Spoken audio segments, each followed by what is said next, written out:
9월 22일 화요일 새벽 우리가 함께 묵상하실 하나님의 말씀은 역대하 6장 26절에서 42절까지 좀 긴 말씀인데요. 우리 26절에서 31절까지 말씀을 같이 먼저 함께 읽겠습니다.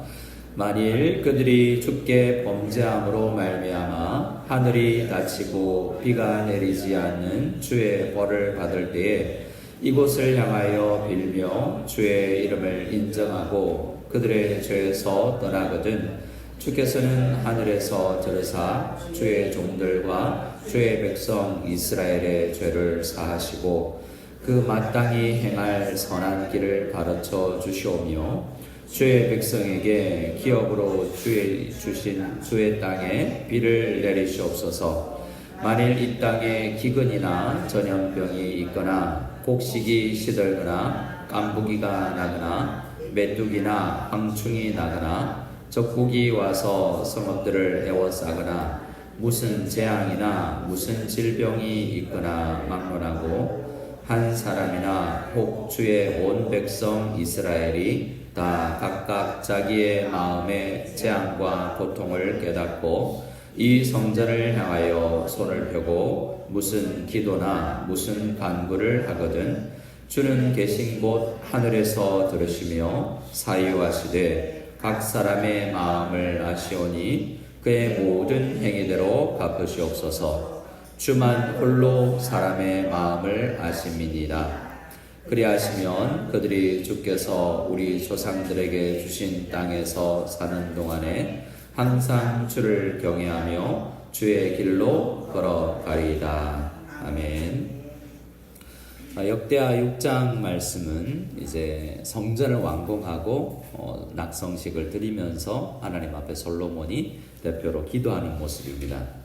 오늘은 사실 26절부터 읽었지만 우리 매일 성경을 가지신 분은 옆에 가이드를 좀 확인하면 사실 22절부터 첫 기도가 시작된다고 볼 수 있습니다. 물론 그 전에 금요 기도회 때, 금요 성령 기도회 때 우리가 확인했던 주님 들어주시고 또 우리를 보아주시고 또 우리의 죄를 용서하시옵소서라는 큰 대전제를 가지고 하나님 앞에 기도했고 구체적으로 7가지를 크게 기도하고 있습니다. 우리가 읽지는 않았지만 22절, 23절에는 억울한 일이 있을 때 공정한 재판이 이루어지게 하옵소서라는 기도, 또 24절, 25절에는 비가 전쟁에서 패했을 때, 전쟁에서 졌을 때에 어떤 기도를 할 것인가. 또 오늘 본문은 26절부터 시작되죠. 그래서 끝절까지 이제 여러 7가지, 세 번째부터 7번째 기도가 있습니다. 세 번째 먼저 26절부터 시작되는데요. 26절에 만일 그들이 주께 범죄함으로 말미암아 하늘이 닫히고 비가 내리지 않는 주의 벌을 받을 때에 이런 일이 있다는 거죠. 하늘이 닫히고 비가 내리지 않는 주의 벌. 필리핀은 비가 많이 오는데 비가 내리지 않는 이라고 할 때 자연에 뭔가 필요한 것들이 궁핍되고 결핍되었을 때에 우리가 그 전제가 뭔지를 깨닫습니까? 범죄해서 그렇구나 라는 것을, 비가 안 온다는 것을 깨닫는 게 아니라 기우제를 드리는 게 아니라 이 문제가 우리 범죄 때문에 그렇구나 라는 것을 각인했을 때에 어떤 기도를 하라고 이야기합니까? 이곳을 향하여 빌며 주의 이름을 인정하고 그들의 죄에서 떠나거든. 기도만 하는 것이 아니라 기도하고 나서 진정으로 회개한다는 유턴해서 그렇게 더 이상 안 산다는 거죠. 그렇게 행동을 바꾸면 27절에 주께서는 하늘에서 들으사. 지금 기도는 성전에서 하는데 솔로몬은 주님은 성전에만 계신 분이 아니다라는 것을 이미 알고 있죠. 하늘들의 하늘이라도 주를 감당하지 못합니다. 하나님께서는 어디에나 계신데 특별히 성전에 와서 기도할 때 주께서는 하늘에서 들으시고 이렇게 응답해 주십시오 라고 이야기를 합니다. 이렇게 반복되는데요. 만일 이러면 하나님께서는 하늘에서 들으시고 이게 계속 7번째까지 반복이 됩니다. 그런데 기본적으로 우리가 이 전체 기도에서 먼저 우리가 확인하는 것은 우리는 죄인이구나 라는 것입니다. 우리가 이 아침에 우리가 다 확인한 건 그 성전을 짓기 전에도 그랬고 성전을 짓고 싶었던 다윗도 죄를 범하였고 성전을 지었던 솔로몬도 결국 범죄합니다. 모든 사람이 죄인이 아닌 사람이 없구나. 요한 1서 말씀에 우리가 죄가 없다라고 하면 거짓말하는 것이다 라고 이야기하니까요. 대전제는 여전히 예수님께서 오시기 전이나 이후나 우리 아담의 후손들은 다 죄인이구나. 여전히 죄 짓고 있고 지을 가능성이 많구나라는 것을 인정하는 기도입니다. 두 번, 왜 그렇습니까? 자, 36절 말씀을 보면 좀 정확하게 이야기를 하고 있죠. 36절입니다. 같이 읽어볼까요? 주께 범죄하지 아니하는 사람이 없사오니 그들이 주께 범죄함으로. 자, 주께 범죄하지 아니하는 사람이 없다라는 이야기를 직접 해놓고 있지 않습니까? 그래 다 죄를 전제하는 것이다 라고 할 수 있겠습니다. 두 번째로 하나님은 죄를 싫어하는 거죠. 싫어하는 걸 알기 때문에 기도하겠죠. 내가 힘들었을 뿐만 아니라 하나님께서 내가 죄 짓는 걸 싫어하니까 이렇게 나에게 어떤 벌의 형태로 깨닫게 하기 위해서 환경을 만드시는구나 라는 것을 우리는 깨달아야 됩니다. 모든 것이 그렇지는 않지만 욥의 경우는 꼭 죄를 지었기 때문에 환경이 어려워지진 않지만 많은 경우에 우리는 환경을 보고 하늘이 닫히고 비가 내리지 않는 뭔가 사업이나 모든 인생에 있어서 뭔가 닫힌 문이 있을 때 하나님께서 열려주지 않을 때 사도 바울처럼 길을 열어주지 않을 때 꼭 죄의 문제는 아니고 하나님께서 인도함이 뭔가 다른 곳으로 인도함이 있기 때문이기도 하지만 많은 경우 오늘 같은 경우에 보면 우리의 범죄와 관련이 있다. 하나님께서 죄를 싫어하신다.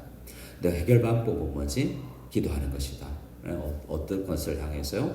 이 시대는 성전과 정한 시간에 제사장의 도움을 받아서 이게 이제 그때 당시입니다. 근데 우리와는 다르죠. 우리는 예수님 오셨으니까 우리는 꼭 성전이 아니어도 됩니다. 어느 곳에는 제사장도 필요 없습니다. 목사도 사실 기도하는 일에서는 또 우리가 함께 기도해야 나가지만 만인 제사장이 우리를 알고 있지 않습니까? 종교개혁 위에 꼭 제사장이 항상 필요한 건 아니구나 라는 것을 알고 항상 어디서나 기도할 수 있습니다. 그래서 이 시대와 우리 시대는 좀 다르지만 그럼 우리는 성전은 필요 없고 목회자는 필요 없냐? 그건 또 아니죠. 교회는 예배당으로서 성전이라고 부르기도 하지만 구약시대 성전과는 다르지 않습니까? 이 시대는 전체 이스라엘에 하나만 있는 게 성전이에요. 기도 처소는 여러 군데 있었는데 오늘날의 우리 예배장소는 우리가 모이기에 힘쓰기에 교육을 하기에 우리 성도님들이 교제하기에 꼭 필요한 장소이기도 합니다만 이때와는 다르다는 것입니다. 하지만 대전제를 여러분 원리를 우리는 죄인이다. 우리 죄를 하나님께 싫어하신다. 많은 죄를 우리가 짓는데 그때마다 우리 기도해야 된다. 우리 개인적인 것, 공동체적인 것, 국가적인 것, 다양한 전쟁은 국가적인 것이잖아요. 모든 문제 앞에 7가지라는 것은 7가지를 나누는 이유가 있을까라고 생각해 볼 때 8가지일 수도 있고 6가지일 수도 있는데 일주일 내내 죄 짓는구나 이런 생각을 들기도 합니다. 그래서 오늘 361장을 불렀지만 365장 저는 항상 기도하는 거예요. 365일 우리가 기도해야 된다라는 찬양으로서 또 중요하다고 생각합니다. 자, 우리가 죄를 지으면 28절에 만일 이 땅에 기근, 전염병, 곡식이 시들고 깐부기가 나고 메뚜기나 황충이 나고 적국이 와서 우리를 둘러싸고 무슨 재앙이나 무슨 질병이 있거나 막론하고 우리 죄로 인하여서가 아닌가를 그것을 깨닫고 29절에 한 사람이나 혹 주의 온 백성 이스라엘이 다 각각 자기의 마음의 재앙과 고통을 깨닫고 다시 한번 반복하죠. 깨닫고 기도할 때 이건 못 깨닫고 기도하는 것이 아니라 하나님 저 사람이 죄인이어서 오늘 내가 기도합니다가 아니라 우리가 내가 죄인입니다 라는 것을 인정하고 기도하는 것을 이야기합니다. 그리고 무슨 기도나 무슨 간구를 하거든 반복해서 기도와 간구가 같은 것 같지만 반복하면서 간절히 기도할 것을 이야기하죠. 30절에 주는 계신 곳 하늘에서 들으시고 사유하시되 각 사람의 마음을 아시는 주님. 우리가 인정하지 않고 그냥 기도하면 마음을 우리는 하나님 앞에 숨길 수 없습니다. 하나님 다 읽으시잖아요. 우리는 사람을 속일 수는 있지만 우리 하나님은 각 사람의 마음에 어떤 죄악된 마음이 있고 형제를 싫어하고 우리가 죄의 성량이 있는지 다 아십니다. 하나님은 어떤 하나님이십니까? 30절 하반절에 주만 홀로 한 분만 사람의 마음을 아시는 분입니다. 이런 자세를 가지고 하나님 앞에 기도하며 나아가야 된다는 것입니다. 그렇게 마음을 다스릴 때 31절 그렇게 하시면 그래야 하시면 그들이 주께서 우리 조상들에게 주신 땅에서 사는 동안에 항상 주를 경외하며 주의 길로 걸어가리이다. 그래서 기도하는 자가 바른 길을 삶을 살 수 있다는 것을 우리 26절에서 우리 31절까지를 이야기합니다. 그리고 32절에는 어떤 경우입니까? 주의 백성 이스라엘에 속하지 않은 이방인들이 이 성전을 찾을 경우를 또 전제하여서 기도합니다. 주님 그들도 올 수 있습니다. 이스라엘만이 아니라 이제 온 만민이 오늘 이 큐티의 집의 제목은 만민이 기도하는 집이라는 이사야서 말씀에 이야기를 하고 있는데 또 예수님도 내 하나님의 집은 만민이 기도하는 집이다 라고 해서 특별히 기도를 강조했는데 우리만 기도하는 것이 아니라 우리가 이 말씀을 생각할 이 32절부터는 이 성전 건축되었을 때 그 건물이 이방인의 위해서도 쓰임받기를 위한 간절한 기도가 놓여 있습니다. 바라기는 우리 KUCM이 이곳에 지어진 것도 이 교회당 예배당에 나와서 기도하고 또 그들도 구원받고 함께 예배를 드릴 수 있는 이방인 선교에 귀하게 쓰임받는 우리 귀한 교회당이 될 수 있기를 소원합니다. 그래도 그들이 또 주의 이름은 이 성전이 주님께서 계시는 곳이구나. 주님의 이름을 알고 주님을 경외하고 주님의 이름을 일컫는 줄을 알게 되는 우리 33절의 말씀처럼 하나님을 알게 되는 역사가 기도를 통해서 일어난다라는 것을 이야기합니다. 34절에 전쟁에 나갈 때, 군대 갈 때, 아이들 군대 있을 때 우리가 또 사업터가 마치 전쟁터 같지 않습니까? 이전에 회사원이라는 영화가 있었는데 회사가 마치 전쟁터 같다라는 것을 빗대어서 만들어진 영화 아니겠습니까? 우리 오늘 하루 그냥 이전에 우리 신앙의 선배님들은 그랬어요. 기도하지 않고 사업터 나가서 어떻게 승리하겠냐? 우리가 기도하고 하나님 앞에 나가지 기도 안 해도 사업하는 사람들이 있지만 안 그래도 어려운데 우리가 하루를 시작하며 한 주를 시작하며 우리가 기도하지 않고 가면 힘이 나지 않는다는 것입니다. 우리가 기도하는 생활을 하다 보면 새벽에 일어나는 걸 하다 보면 때로는 안 하고 싶을 때도 있죠. 목사는 그런 일이 있을까요 없을까요? 어떻게 하십니까? 목사가 되어보셨습니까? 아침에 딱 일어나면 찌뿌둥해. 오늘은 좀 쉬고 싶다. 그런데 직업상 나가야 되는데 나오면 어떻습니까? 힘을 얻는 거죠. 그래서 실제로 기도 자리에 나오는 것 자체는 힘이 드는데 나오고 나면 그래도 힘을 얻는 거죠. 그렇기 때문에 기도회가 새벽 기도회가 안 좋으면 목사가 앞서 나가서 하지 말자 그래야죠. 하지만 이 새벽에 아침에 우리가 기도로 시작한다는 건 너무나 중요한 일이다 라고 생각해서 이 자리에 나온 우리가 군인들도 아주 이 후방에 있는 사람부터 특공대와 침투 부대가 있는 것처럼 새벽에 나오시는 여러분들은 이제 북파공작원처럼 적진에 깊은 곳에 침투되는 분들에게 적국에 싸우고자 더불어 전쟁에 나아갈 때도 간절히 기도해야 우리의 기도가 응답받고 승리할 수 있을 줄 믿습니다. 우리 36절부터 보면 주께 범죄하지 아니하는 사람이 없다라고 이야기하고 이건 이제 우리 소제목에 우리 큐티에도 있는데요. 이제 적국의 포로로 끌려갈 경우에요. 지금 가장 이 편지를 처음 읽었던 사람이 가장 다가오는 기도의 제목이 솔로몬의 기도가 이거예요. 정말 오래 몇백 년 전에 솔로몬이 이런 기도를 했었구나. 근데 우리는 망했고 성전은 회파됐구나. 그때 그들이 깨닫고 돌아온 경우까지를 전제해서 이 말씀을 하고 있습니다. 한번 읽어볼까요? 36절부터 우리 39절까지를 쭉 읽어보겠습니다.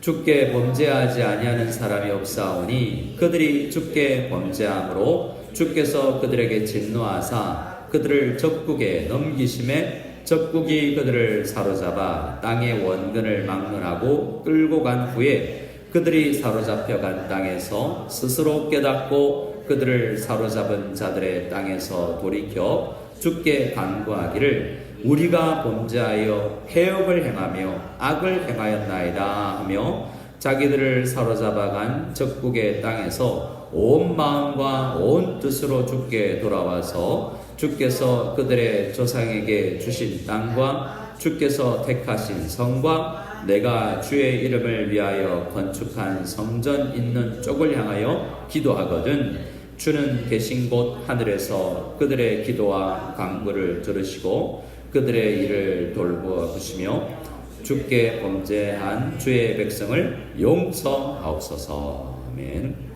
돌아오고 나서 포로로 끌려가기 전에도 마찬가지지만 돌아와서도 지금 우리가 해야 될 기도는 이 기도구나. 이게 그 백성들 전체에 지금 다가오는 기도였을 것입니다.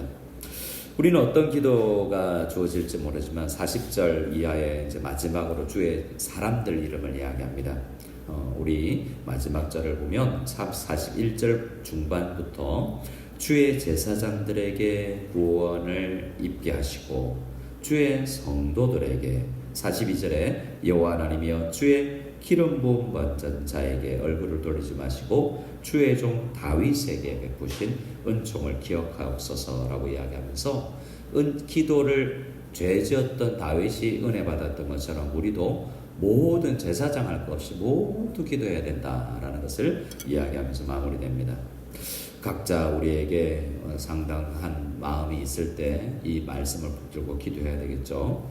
저는 이 말씀 읽고 청년 때 군대 갔을 때 우리 교회가 내 고향 교회가 어디 있지? 방향을 찾아서 그쪽으로 이제 취침하고 하면 다 자고 나면 살짝 일어나서 그곳을 향하여서 엎드려서 기도했던 열심히 청년 때 좀 있었던 것 같습니다. 성전은 아니지만 내가 마음이 동서남북 어디나 향할 수 있지만 우리 교회가 너무 좋았거든요. 그러니까 교회를 우리 은혜교회 우리 목사님 있고 우리 친구들이 있는 교회를 향하여서 내가 기도하면 좋겠다라는 마음의 다짐을 했었습니다. 우리 성전에 있든지 예배당에 있든지 어디 있든지 교회 중심, 하나님 중심, 말씀 중심으로 살아가되 어디에 있든지 기도하며 주님 앞에 나아가서 항상 모든 문제 앞에서 기도하며 나아가는, 그래서 기도의 응답을 얻게 된 우리 모두가 될 수 있기를 소원합니다. 아멘.